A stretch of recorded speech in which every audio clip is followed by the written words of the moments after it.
রহিমা, কোথায় তুই? আমার খাবার টেবিলের এ কি অবস্থা?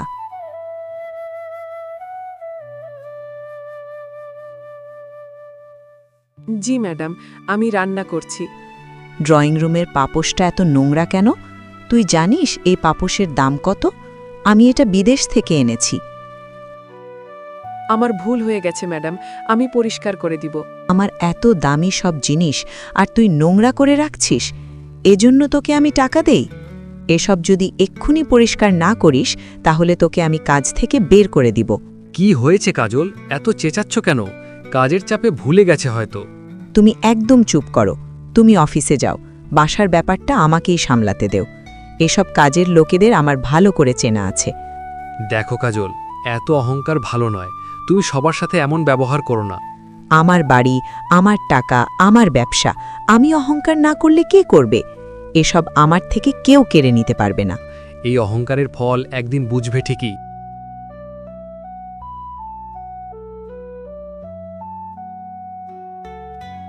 কই গো গিন্নি, কি করছো?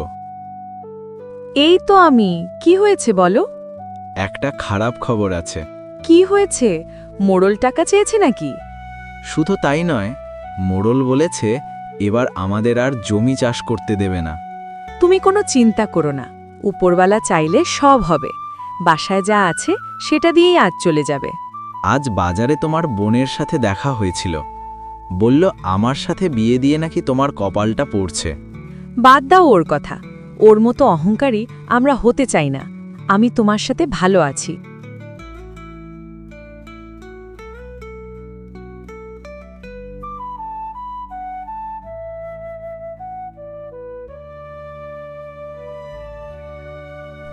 এ কি, মিনু, কোথায় যাচ্ছিস?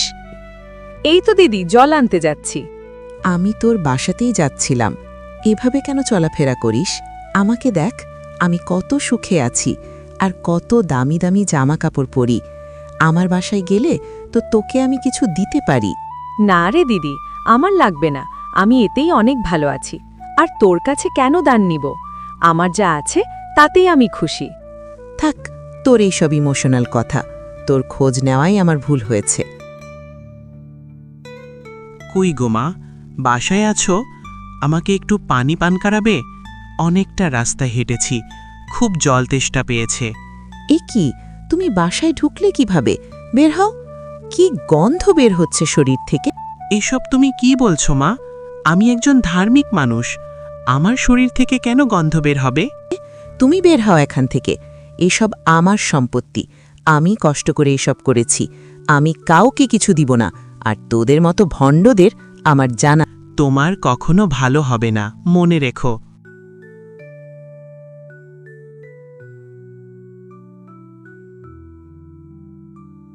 বাড়িতে কেউ আছো? জি বলো। একটু জল দিবে মা? অনেকটা রাস্তা হেঁটে আসলাম, কেউ আমাকে এক গ্লাস জল দেয়নি। আমি অনেক ক্ষুধার্ত। মিনু, যাও ওনার জন্য জল আর ভাত নিয়ে এসো। আমি তো শুধু পানি চেয়েছিলাম বাবা। তাতে কি হয়েছে? আপনি তো ক্ষুধার্ত। আমি খুব খুশি হলাম বাবা, তোমাদের একদিন অনেক ভালো হবে। এই কলসটা রাখো, তোমাদের কাজে লাগবে।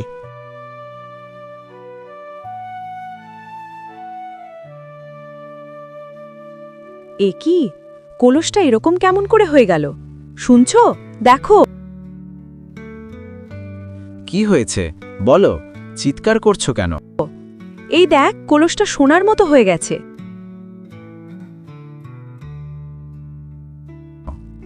সত্যি তো? এটা সোনা নাকি পিতল? কালকে যে ঋষি এসেছিল সে কোনো সাধারণ ঋষি ছিল না। উনি আমাদের সততার পরীক্ষা নিচ্ছিল। আমরা পাশ করেছি। কি হয়েছে সাজু? মন খারাপ করে বসে আছো কেন? আমাদের গুদামে আগুন লেগে সব পুড়ে ছাই হয়ে গেছে। এসব কি বলছো তুমি? আমার এত কষ্টের ব্যবসা কিভাবে পুড়ে গেল? তোমার অহংকারের কারণে। তুমি লোন তুলে গয়না কিনছো, এখন আমাদের ব্যাংকেও টাকা নেই।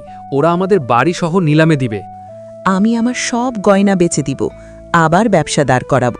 কোনো লাভ নেই, তোমার গয়না বেচে সুদের কোণে টাকাই শোধ হবে না। আমাদের এখন পথে বসা ছাড়া কোনো উপায় নাই। আমাদের একবার দিদির কাছে যাওয়া দরকার। যাই হোক না কেন, আমার দিদি তো। বোন, বোন, বাসায় আছিস? এই কি দিদি, এটা তোর কি অবস্থা? কি হয়েছে তোর? চল বোন, ঘরে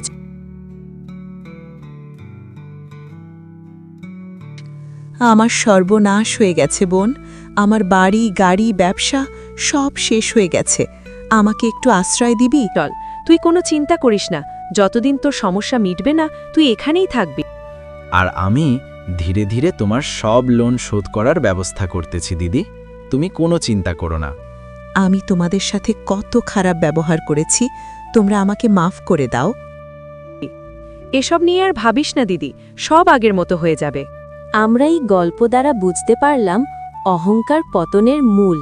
তাই কখনো অহংকার না করে সবার সাথে মিলেমিশে থাকাই সততা।